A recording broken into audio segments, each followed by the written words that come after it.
तो wealth sky की new interesting exciting video में आप सभी लोगों का स्वागत है। मेरा नाम है सुधीर और बात करेंगे इस वीडियो में हम Nifty and bank Nifty option chain के बारे में उसको समझने की कोशिश करेंगे, अंडरस्टैंड करेंगे यहाँ पे जिस तरह से मार्केट में आज बैंक निफ्टी ने ब्रेकआउट दिया है। तो इस ब्रेकआउट के बाद क्या निफ्टी 11,500 के ऊपर टिक पाएगा और बैंक निफ्टी क्या 23,200 के पार निकल पाएगा या 23,000 के ऊपर टिक पाएगा, इस चीज़ को हम समझने की कोशिश करेंगे। तो जल्दी से चलते हैं ऑप्शन चेन डाटा पे, देखते हैं और समझते हैं।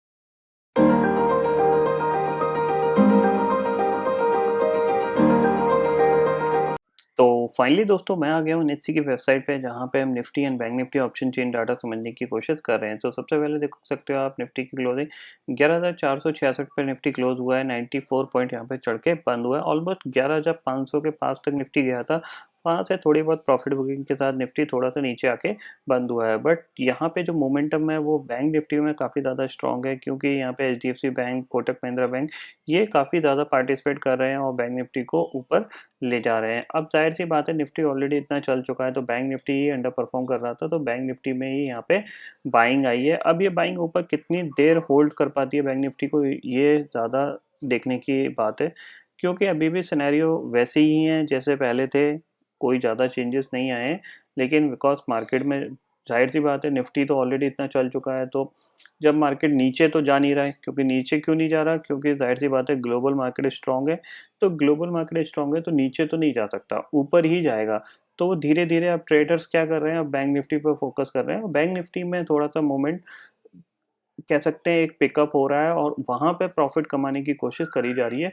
निफ्टी के अंदर आपको पता ही है, निफ्टी अभी क्या 11,300 500 के बीच में वैसे ही घूम रहा था, तो 200 पॉइंट के अंदर ही अभी भी है। 150 पॉइंट के अंदर ही अभी भी निफ्टी कामकाज कर रहा है। लेकिन बैंक निफ्टी आप देखिए 21,400 का लो बना के अब 22,900 के हाई बनाया उसने आज के दिन में, ऑलमोस्ट 22,800 पे क्लोज दिया है। तो कहीं ना कहीं बैंक निफ्टी में मोमेंटम है अभी, और 300 पॉइंट के करीब का। अब ऑप्शन चेन में अगर हम समझते हैं, देखते हैं तो क्या चीज़ देखने को मिलती है, इसको हम चेक करते हैं। तो सबसे पहले आप देखो 11,300 की बात करते हैं, तो 11,300 पे आप क्लियरली दिख रहा है यहाँ से जितने भी शॉर्ट्स थे करीब करीब यहाँ पे शॉर्ट कवरिंग होते हुए दिखाई दी है आपको हर लेवल पे। 11,300, 400, इवन 500 तक पे 12 लाख का ओपन इंटरेस्ट रह गया है। सिर्फ 11,400 की बात करते हैं तो 20 लाख का ओपन इंटरेस्ट रह गया है। 11,500 की बात करते हैं तो 36 लाख का ओपन इंटरेस्ट रह गया है। अब एक चीज़ ये समझ लीजिए आप कि यहाँ पे देखो, सबसे पहले मैं एक क्वेश्चन का आंसर दे देता हूँ आपको कि जो 11,000 की पुट मैंने सितंबर की जो बाय कर रखी है, और मैंने जिन्होंने भी मेरी पोजीशन को देख के बाय किया है, देखिए आज मेरे पास करीब 30 से 40 क्वेरी इसी चीज़ की आई थी कि क्या हम उसको काट दें, क्या नहीं काटें। देखो, वो मेरी एक पोजीशनल, बेसिकली वो पोजीशनल ट्रेड है मेरी। उस ट्रेड में मैंने जो पैसे लगाए हैं that is the 17,000 rupees. Simple सी चीज़ है, मैंने 2 लॉट खरीद रखे हैं उसके 115 रुपये, 116 रुपये के आसपास का मेरा प्राइस है, ठीक है? टोटल इन्वेस्टमेंट मेरा 17,000 का है। अब 17,000 पे वो पोजीशन मेरी तभी स्क्वायर ऑफ होगी, 2 कंडीशन में वो मेरी पोजीशन स्क्वायर ऑफ होगी। या तो उसका मेरे को जो 220, 230 का टारगेट है वो अचीव हो जाए, पहली चीज़, या फिर वो ज़ीरो हो जाए। सिंपल सी चीज़ है। यानी मैं अपने डबल के टारगेट के लिए प्ले कर रहा हूँ, या तो वो ज़ीरो हो जाएगी या फिर मेरे को डबल मिल जाएगा। अब उस पर्टिकुलर पर्टिकुलर जो पुट है उसके रिगार्डिंग आप प्लीज़ मत कॉल करिएगा। अब आप देख लीजिए कि आपको क्या अपना स्टॉप लॉस लगाना है, क्या ट्रेड डालनी है। क्योंकि होता क्या है, देखिए ज़्यादातर लोगों को क्या है, आप ट्रेड डालो आपको तुरंत प्रॉफ़िट मिल जाए, ऐसा ज़्यादातर लोग सोचते हैं। बट ऐसा होता नहीं है। बहुत ही रेयर टाइम होता है कि आपने ट्रेड डाली आपको तुरंत प्रॉफिट मिल गया। तो वो भी एक ट्रेड है। ट्रेड क्यों है, उसके पीछे लॉजिक क्या है? उसके पीछे लॉजिक सिर्फ इतना सा है कि 11,500 अगर देखा जाए, 11,400 11,500 का ये लेवल है।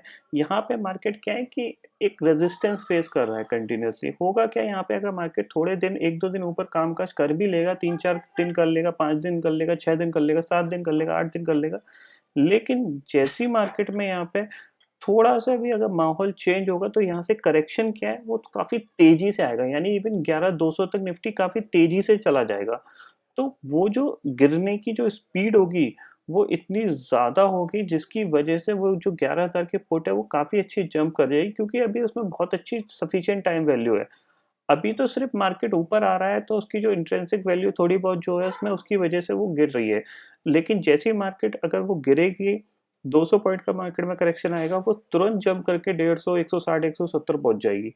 तो इस चीज़ को आप समझिए कि ऑप्शन में आपका टाइम वैल्यू डिके होता है, थोड़ा-सा अगर मार्केट भी आपके अगेंस्ट जाएगा तो उसका भी डिके का इम्पैक्ट लगेगा। बट आप ये देखिए आपने क्यों पोज़ीशन बनाई थी, क्या लॉजिक था, उस लॉजिक पे बने रहिए तो ज़्यादा बेटर है। सिंपल सी चीज़ है, यानी उस पोज़ीशन को मैं करीब-करीब 15 सितंबर तक ईज़िली होल्ड करने को तैयार हूँ। मैं उसको 15 सितंबर से पहले नहीं काटूँगा, तो मैं अगले 10 से 15 दिन में एटलीस्ट 300 पॉइंट का एक फॉल देखना चाहता हूँ निफ्टी के अंदर। अगर वो आ गया तो मेरी वो पुट डबल हो जाएगी, अगर नहीं भी आता है तो कोई दिक्कत की बात नहीं है, मेरा 30-40 रुपए के आसपास का प्रीमियम तो मेरा एंड ऑफ द सीरीज़ तक ही चलता रहेगा अगर देखा जाए तो। क्योंकि यहाँ से मार्केट ऊपर और कितना जा सकता है? ज़्यादा से ज़्यादा 11,600 चला जाएगा, लेकिन थोड़ी बहुत तो यहाँ पे रिट्रेसमेंट दिखाएगा ना। जब वो रिट्रेसमेंट आएगा हो सकता है नेगेटिव सिनेरियो की वजह से रिट्रेसमेंट ज़्यादा हो जाए। क्योंकि फ्यूचर तो हमने देखा नहीं है। हम तो ये देख रहे हैं कि हमारी प्रोबेबिलिटी कहाँ पे सूटेबल बन रही है। यहाँ पे इस लेवल पे मैं बाइंग की तरफ प्ले नहीं करना चाहता। क्यों नहीं करना चाहता इसके पीछे का रीज़न क्या है कि यहाँ से अगर मैं बाइंग करूँगा तो मेरे लिए डाउनसाइड रिस्क ज़्यादा है, जबकि रिवॉर्ड मेरे लिए कम है। यहाँ से मार्केट बहुत धीरे-धीरे ऊपर जाएगा, एकदम से नहीं चला जाएगा जिसके लिए मैं एग्रेसिव होके बाइंग करूँ। मेरे पास यहाँ पे बाइंग करने के बहुत मौके मिलेंगे। लेकिन शॉर्ट करने का मेरे को 1 या 2 ही मौका मिलेगा, जो कि आपको आजकल सिनेरियो में दिख रहे हैं। आपको बार-बार इस लेवल पे शॉर्ट करने का मौका नहीं मिलेगा। जैसे कि मैं आपको बताऊँ, ये बैंक निफ्टी का चार्ट है, ठीक है? अगर जब बैंक निफ्टी 23,000 पे यहाँ पे गया था, ये कब गया था? अब देख लो 7 तारीख को गया था। यहाँ पे किसी ने शॉर्ट किया विदिन 3 डेज़ में बैंक निफ्टी ने ऑलमोस्ट 21,200 का लो बना दिया था। यानी ऊपर के लेवल से ऑलमोस्ट 1500 पॉइंट की गिरावट विदिन 3 डेज़ में आ गई थी। फिर इसने फर्दर एक हाई बनाया था, जब थोड़े दिन बाद रिकवरी आई, तो उस टाइम जो हाई बनाया था वो 23,200 का बनाया था। वहाँ से दोबारा जब बैंक निफ्टी गिरा था तो आप देख रहे हो कि विदिन 10 डेज़ के अंदर बैंक निफ्टी ने दोबारा से ऑलमोस्ट 2000 पॉइंट की गिरावट ऊपर से दिखा दी थी। समझ रहे हैं? यानी ऊपर के लेवल पे जाता है, लेकिन जैसे ही अगर थोड़ा-सा माहौल चेंज होता है, नेगेटिविटी आती है मार्केट में, तो गिरावट भी बहुत तेज़ी से आती है। ऊपर से गिरने की स्पीड काफ़ी ज़्यादा रहती है। सेम चीज़ आप देख रहे हो, उसके बाद बैंक निफ्टी आप देख रहे हो, यहाँ पे जिसने शॉर्ट किया था उसको अब शॉर्ट करने का मौका कब मिल रहा है? अगर वो इस लेवल को में ब्रेकआउट नहीं आता है और अगर कोई शॉर्ट करना चाहता है, तो ये शॉर्ट कब बना था? 22/7 को। अब ये शॉर्ट कब बन रहा है आपका? 24/8 को। 1 महीने बाद ऑलमोस्ट बैंक निफ्टी इस लेवल पे आया है। यानी किसी को अगर यहाँ पे शॉर्ट करना है तो उसको 1 महीने के टाइम के पीरियड के बाद उसको शॉर्टिंग अपॉर्चुनिटी मिल रही है। वही चीज़ मैं आपको बता रहा हूँ कि अगर यहाँ से निफ्टी 100 पॉइंट अगर 150 पॉइंट नीचे चला गया, तो आपका जो रिस्क रिवार्ड रेशियो है वो आपका इतना सूटेबल रहेगा ही नहीं, क्योंकि उस पुट के प्राइस ऑलरेडी जंप कर जाएंगे 160-170 पे। उस लेवल पे अगर आप उसमें पोजीशन बनाओगे तो आपके लिए रिस्क ज़्यादा है। 100, 90, 80, 70 रुपए ये सारे जो है प्राइस हैं, इनमें आपका रिस्क रिवार्ड रेशियो बहुत अच्छा है। लेकिन अगर आप महंगी खरीदोगे तो आपका रिस्क रिवार्ड रेशियो घट जाएगा। तो वही चीज़ मैं आपको बता रहा हूँ। तो इसीलिए मैंने आपको क्लियरली बता दिया, या तो वो 0 हो जाए या फिर मेरे को ऑलमोस्ट डबल का टारगेट बना के दे दे, मैं उसको काट दूँगा। अब आप अपना देख लीजिएगा। अब बात कर लेते हैं हमने ऑप्शन चेन को देख लिया। ऑप्शन चेन में अभी क्लियरली दिख रहा है कि 11,500 के लेवल पे अभी भी जो कॉल राइटिंग है वो हाईएस्ट ही है। ये चीज़ को ध्यान रखिए। यहाँ पे पुट राइटर्स आए तो हैं, करीब आपको दिख रहा है 13,62,000 का ओपन इंटरेस्ट दिख रहा है यहाँ पे क्लियरली।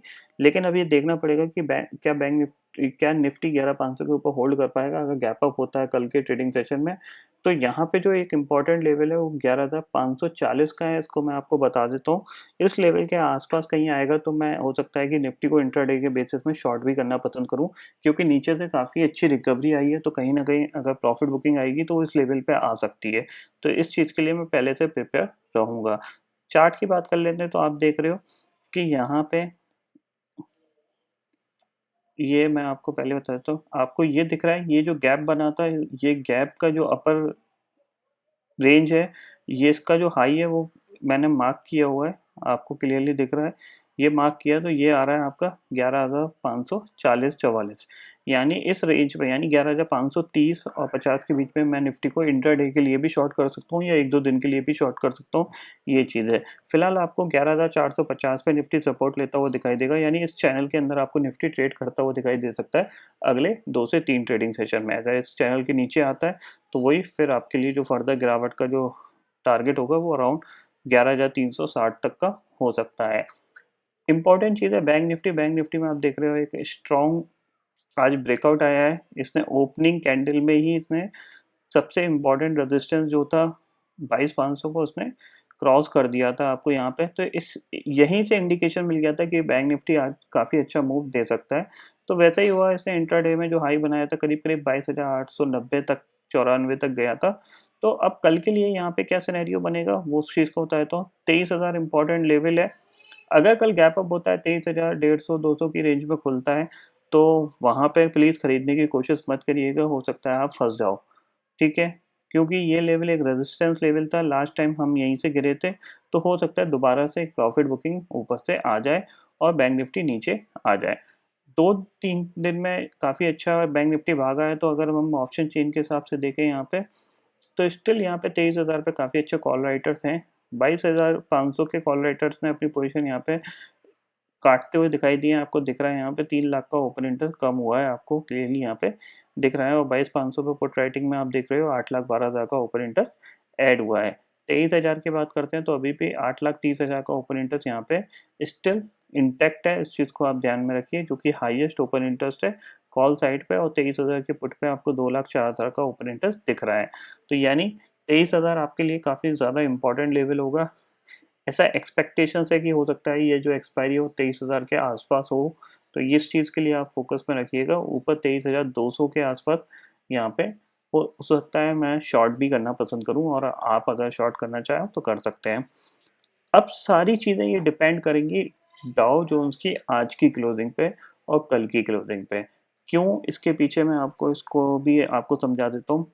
देखिए, जो शॉर्ट बना था वो शॉर्ट इसलिए बना था क्योंकि आपको क्लियरली पता है यहाँ पे हम डाउ को मैं कंटिन्यू फॉलो कर रहा था। तो आप देख रहे हो यहाँ से इसने ऊपर से यहाँ से एक रनिंग प्रॉफिट बुकिंग गई, उसके बाद धीरे धीरे धीरे ये नीचे आया। फिर इसने ये एक रिकवरी दिखाई, फिर अगले दिन डाउ फ्यूचर नेगेटिव कामकाज कर रहा था ऑलमोस्ट 200 पॉइंट। लेकिन हुआ क्या कि ड्यूरिंग जब डाउ के जब लाइव ट्रेडिंग सेशन चल रहा था तो वहाँ पे कोरोना वायरस के ट्रीटमेंट को लेके काफ़ी ज़्यादा न्यूज़ फ्लो आया कि कुछ ट्रीटमेंट ऐसे थे जिनको इमरजेंसी बेसिस पे अप्रूवल्स मिले थे। तो उसकी वजह से उसमें यहाँ पे एक रिकवरी देखने को मिली और 200 पॉइंट ऊपर जाके बंद हुआ। उसी वजह से हम आज एक स्ट्रॉन्ग मोमेंटम के साथ ट्रेड करते रहे, और आज ये ऑलरेडी यहाँ पे डाउ फ्यूचर की बात करें तो अभी 270 पॉइंट ऊपर कामकाज कर रहा है उस पर्टिकुलर न्यूज़ को लेके। लेकिन अगर हम यहाँ पे एक सिनेरियो देखें तो देखो, आप देख सकते हो जब मार्केट में फॉल नहीं आया था उससे पहले का एक लेवल था जो कि आपका 28,130 का लेवल था। इस लेवल से आप देख रहे हो यहाँ पे ऑलरेडी 2 बार यहाँ से आपको बाउंस मिला था डाउन में। यहाँ से रेजिस्टेंस मिला था, फिर इसने ये ब्रेकआउट दिया, फिर इसके नीचे नहीं आया था, फिर इसके नीचे आया। तो आज पहला अटेम्प्ट है जो इस लेवल को ये टच कर रहा है। अब जाहिर सी बात है, ये चीज़ आप लोगों को पता है कि जब एक ब्रेकडाउन होता है तो जो सपोर्ट होता है वो रेजिस्टेंस की तरह काम करने लगता है। तो मैं यही चीज़ देखूंगा आज के ट्रेडिंग सेशन में डाउन में, कि अगर 28,200 के ऊपर डाउ क्लोज हो पाता है या नहीं हो पाता, या 28,100 के ऊपर जाके कामकाज कर पाता है या नहीं कर पाता, क्या यहाँ पे प्रॉफिट बुकिंग आ रही है। अगर प्रॉफिट बुकिंग आ रही है तो यहाँ पे एक रिट्रेसमेंट भी आ सकता है, कहाँ तक का, 27,600 तक का। ठीक है, यानी दोबारा से 27,600 आ सकता है। तो यहाँ पे मैं कल फिर निफ्टी को शॉर्ट करना पसंद करूंगा अगर आज के ट्रेडिंग सेशन में 28,100 के ऊपर डाउ क्लोज नहीं हो पाता है। ये चीज़ ध्यान रखिएगा। एक पोजिशनल शॉर्ट भी बना सकता हूँ मैं 11,300 और 200 के टारगेट के लिए। उसी के बेसिस पे मैंने वो 11,000 की पुट होल्ड कर रखी है। अगर ये इसके ऊपर 28,200 के ऊपर क्लोज दे देता है और कंटिन्यूसली ट्रेड करता रहता है, तो फिर क्लियर सिनेरियो है कि यहाँ पे फिर कोई रेजिस्टेंस नहीं है डाउ के लिए जो उसको एक कह सकते हैं रोके। फिर आप एक कंटिन्यूसली तेजी का ही माहौल देखोगे अगले 15 दिन, 20 दिन, 1 महीने तक आपको। फिर आपको कोई भी मंदी की बातें नहीं करनी चाहिए। यानी जो फाइनल मंदी होगी वो इस लेवल पे ही हो सकती है जो हम ट्रेड कर रहे हैं 11,500 का और 28,200 का डाउ में। यानी अगर यहाँ से कोई गिरावट आएगी तो वो गिरावट कह सकते हैं एक अच्छी गिरावट भी आ सकती है। आपको एटलीस्ट 2 से 3-4% की तो आपको ईज़िली दिख सकती है। इस चीज़ को आप समझ लीजिए, वो बेटर है। बाकी अगर ये लेवल निकलता है तो फिर एक डाउ फिर नया लाइफ टाइम हाई बनाने के लिए रेडी होगा। फिर हम भी धीरे धीरे ही हम ऊपर जाएंगे, कोई तेजी से ऊपर नहीं जाएंगे। इस चीज़ को आप ध्यान रखिए। गैप अप होंगे, वहीं मार्केट सस्टेन करेगा, फिर रिट्रेसमेंट दिखाएगा, फिर सस्टेन करेगा, रिट्रेसमेंट दिखाएगा। तो ये चीज़ आपको क्लियरली समझ में आनी चाहिए। तो कल के ट्रेडिंग सेशन के लिए जो माहौल है वो पॉजिटिव माहौल है। अगर गैप अप होता है 11,540 पे, तो मैं खरीदने से ज़्यादा शॉर्ट करना पसंद करूँगा। और अगर यहाँ पे फ्लैट ओपनिंग होती है कहीं 11,450 के आसपास, तो मैं 11,510 520 की रेंज तक के लिए एक बार खरीदने की ट्राई करूँगा। बाकी रेंज बहुत छोटी है, ऐसे में माहौल बन नहीं पाता खरीदने का। तो देखते हैं, जैसा लाइव ट्रेडिंग सेशन बताएगी वैसा हम करने की कोशिश करेंगे। तो आई होप दोस्तों ये पर्टिकुलर डाटा आपको समझ में आ गया होगा। दोस्तों फिलहाल इस वीडियो में इतना ही है। आई होप ये वीडियो आपको पसंद आएगा। वीडियो पसंद आता है तो लाइक और शेयर जरूर करिएगा, और चैनल को जो सब्सक्राइब कर लीजिए, क्योंकि मैं सुधीर लेके आता रहूँगा हर दिन आपके लिए नए नए वीडियो। इसी के साथ शुक्रिया दोस्तों।